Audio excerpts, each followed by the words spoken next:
Hello, Namaste, Salam Alaikum, Sat Sri Akal. Welcome back to another session with your War Chef at Wareva.com. Today we're going to make a very simple dish, but my favorite, Bisibella Bath.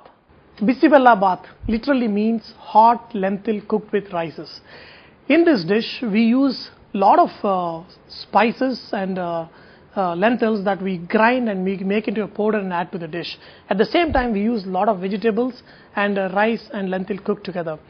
This makes it a very nutritious dish, and this is the dish from Karnataka, which is also very popular in Chennai and other parts of South India.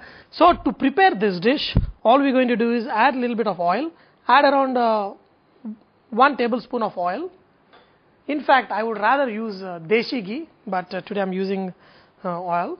Add mustard seeds, a pinch of jeera and red chilies also. Add broken cashew nut if you like. Add small pieces of onion, green chili and curry leaves.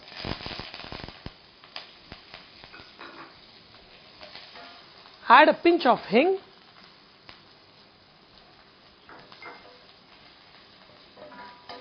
Add all the chopped vegetables.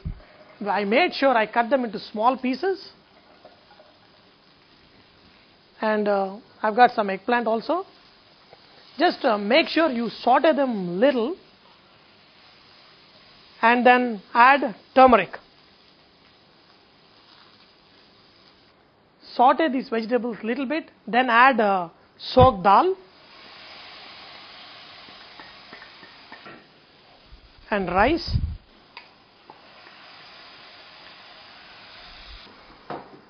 And add enough water.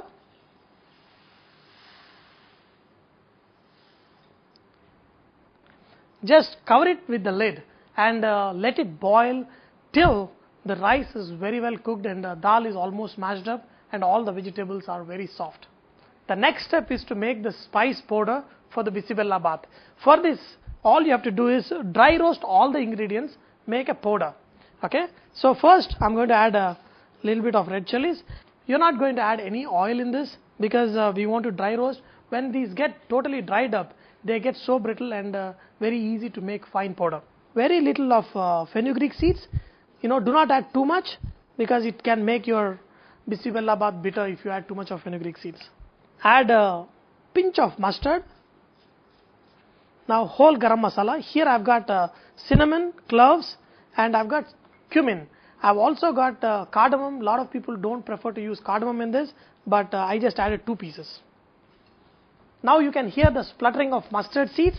Just add 1 tablespoon of coriander seeds. Make sure the flame is little bit low.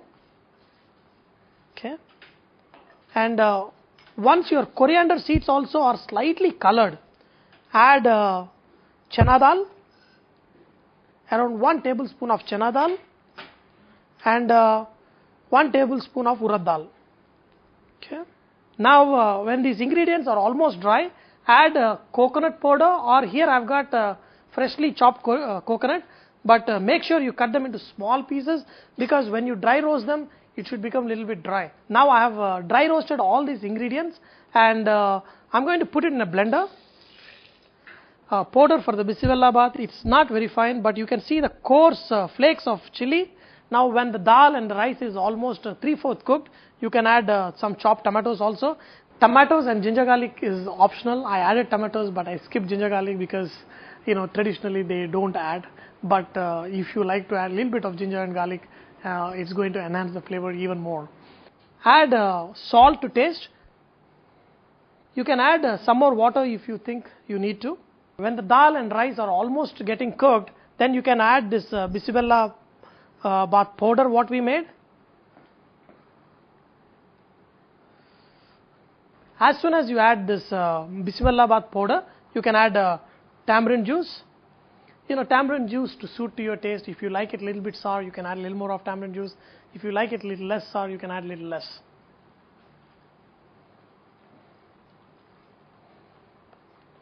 Now you can see all these ingredients really cooked well, and you can see these vegetables almost kind of a mashy stage.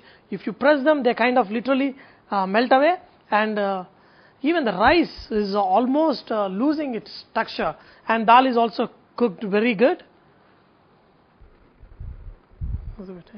Just to finish it off with chopped coriander leaf. Now, what do we have this bismillah bath with? A lot of times they serve papad pickle, but my favorite is, having a little bit of bundi and raita yogurt with bismillah bath. That makes it even more tasty. Okay. Here is a hot bismillah bath. I'm going to add some bundi to this. This is I can actually feel the spices, and it's really hot. I put a little extra red chili to make it nicely hot.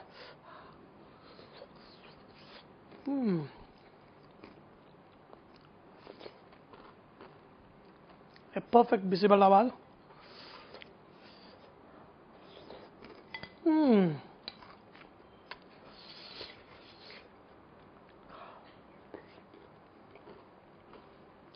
Wow. While I was in Dakshin, one of my friend who was having bismillah bath was asking me, Sanjay, how come when we have in the restaurants, it's always nice consistency, but when I cook at home and by the time I serve, it becomes thick or thin, and if I add water, it loses its taste. The technique what we use in the restaurants is, we make the bismillah bath, and if it's getting thicker, what we do is we have sambar also with us. Just we mix little bit sambar with it and bring it to a right consistency and serve. So don't think that chefs have a magic. All they do is they cheat it with little bit sambar. I would like to dedicate this delicious dish to my good friend Kumar Jagirdar, who has started an organization called CRISP that fights for child rights for initiative shared parenting. You should definitely visit this site, which is crisp_india.org. Dear friends, I hope you have enjoyed today's session, but remember, Vareva is all about inspiring others to cook. So, please post your recipes and cooking tips so others can benefit from your great cooking. Thank you.